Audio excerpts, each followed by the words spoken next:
Hello, this is the Radio Geek from Radio Geek Blades, and today for you I've got a sticker swap / mail call from none other than Jersey Knife Guy. Bada bing, bada boom, forget about it. Know what I'm saying? Look at that. Is that a cool sticker or what? Jersey Knife Guy. Looks like he's got like maybe a buck 110 there, I'm guessing. Man, I tell you, you gotta check out this guy's channel. This guy has a knife collection that is unbelievable. He's been collecting for years and years, and he just has some of the best looking knives, and he really does a great job of getting them to shine up too. He's always got a nice finish on his blades, and really has a showcase of knives. So you definitely go and check out Jersey Knife Guy for sure. Now, not only did he send me these stickers, he sent me a very nice note, and I'll say that this for Jersey Knife Guy, Pete.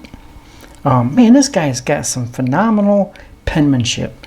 You know, most men don't have really good handwriting. I mean, a lot of women do, but Pete, I gotta say, your penmanship is A+, man. I really wished I could write. My writing looked that nice and neat, so that's really cool, Pete. And Pete said, you know what, I'm going to send you some stickers, and he says, I'm going to send you something that I carry, and he sent me this cool knife here. Look at this thing. Look at that. Look at that. It's like kind of like a brown bone, and it's got orange coming through there, and you can really see it here on the top, and that in the bottom too there. Look at that. Look at that. That is something else. I really dig these two colors, and going together, these two colors are really great. The brown with the orange, very cool. And it's a Stockman style knife here, and it is a Klein. I don't know if you guys can read that or not on the tank stamp, but it is a Klein knife, famous for tools for the trades and electricians. And this knife is really cool. And you know, Pete, he doesn't know it, but I kind of had a soft spot in my heart for the Klein tools, and I'll get into a little story about that in just a minute. But would you look at this knife, man? It is perfect. Now, this knife came in a clamshell kind of style package, and he told me in his note, he said, you know, this has been in there for a while, so you might have to clean it, and you might have to oil it and whatnot, because it's been in this package. And I looked at the look at that blade on that one. That was a nice blade. He said, you know, you might have to clean it up. You know, it might be needing to be oiled and whatnot and sharpened. And he was right. And I looked on the package, and it said something. The date on it was like 1990. And I was thinking, oh, that's not that old. And then I was like, wait a minute, that was 35 years ago. And it's like, how in the world can 1990 be 35 years ago? And you know, it's just, you get older, and you know, time and dates and stuff, and you think, oh, that wasn't that long ago, and you go to actually research it, and you're like, man, that was, you know, 35 years ago. So I got kind of a chuckle out of that myself when I was thinking about it.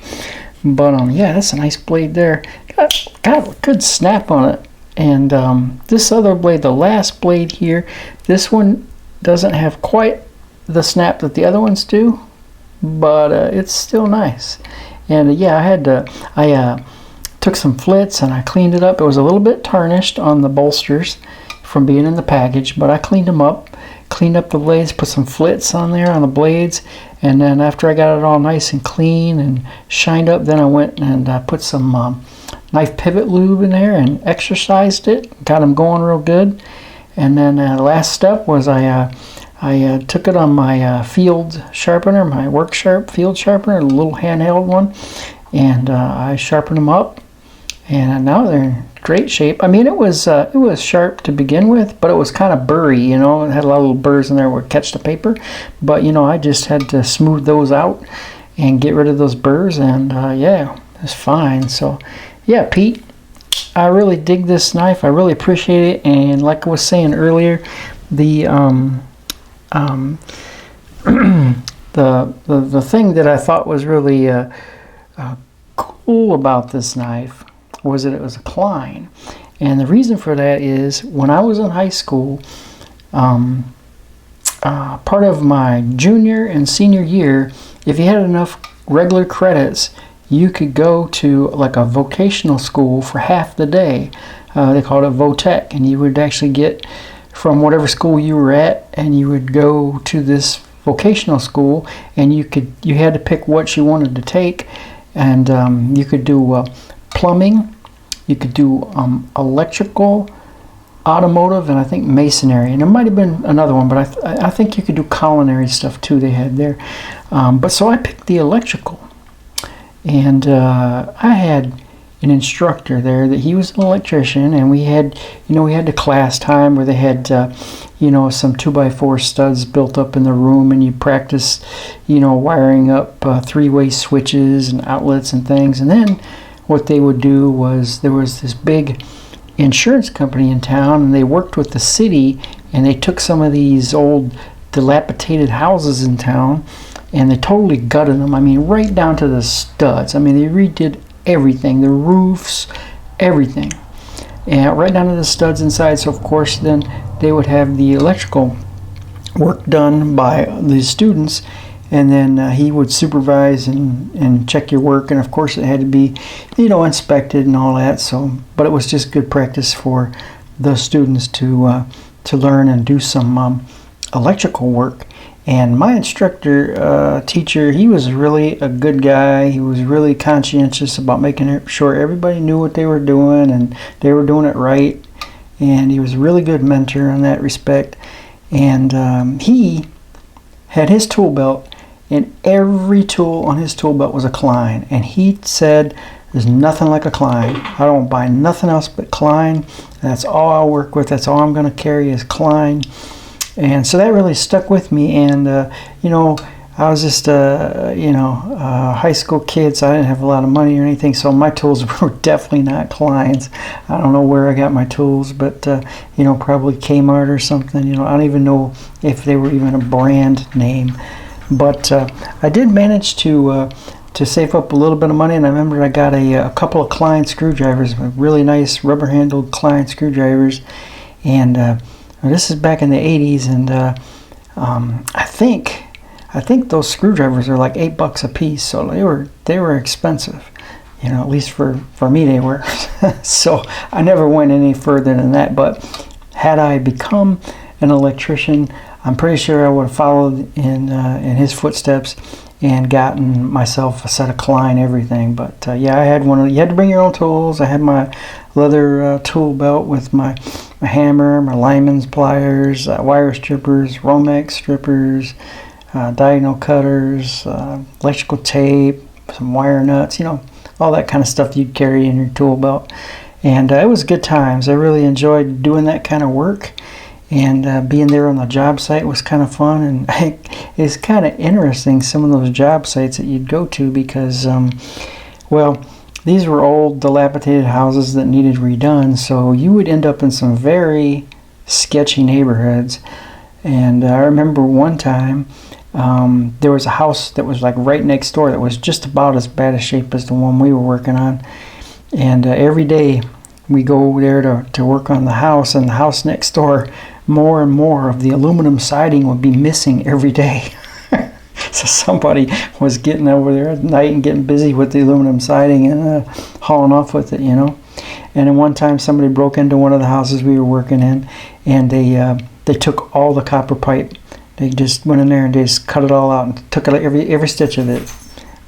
So that had to be all redone.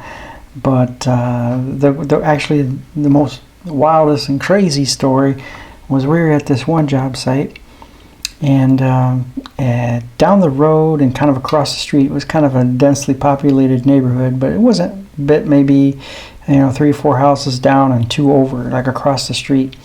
And it was it must have been some kind of a biker hangout or something, because there was just motorcycles, Harleys parked in the front yard all over the place, and we were supposed to go out to the van and get all the stuff and bring it in, and we're going out there and getting all the wire and stuff we need for the job, and we're bringing it in, and there's these women, these biker women, out there on the porch, and they're smoking and drinking beers or whatever. And this is like, I don't know what time was that, like, I don't know, 9 o'clock in the morning or something.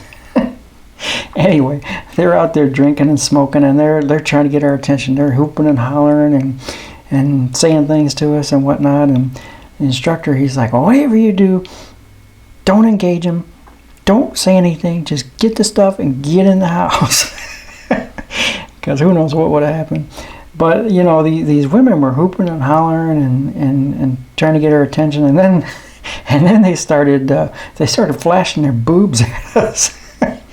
So that was a very weird afternoon or morning or whatever it was. So I always think about that when it's like all the crazy stuff that we saw working on some of these houses and these job sites. And so yeah, that brought back a lot of memories for me there, Pete, with the Klein tool and doing some electrical work back there in high school. So yeah, I appreciate that, Pete. Thank you for the knife and the stickers, Pete. Thank you very much for everything. And I will get something out to you probably the end of this week. So you'll be seeing that shortly. I'll send you. I don't know if your email's working or not. We had a heck of a time getting together here, me and Pete, with his email and stuff. But I'll try to let you know one way or another that it's on its way. But like I say, probably be towards the end of this week here, Pete. But thanks, Pete, for the stickers and the wonderful knife and the memories. I appreciate that. And you guys make sure, if you haven't already, going on over there to Jersey Pete, Jersey Knife Guy. Check out that channel. Watch some videos. Give him some thumbs up and share and all that good stuff for Pete, because he's got just an amazing knife collection. You guys aren't going to believe some of these knives he's got. Just go back and look through some of his videos. My goodness, he's got some beauties, I'll tell you. Anyway, until next time, guys, this is the Radio Geek from Radio Geek Blades.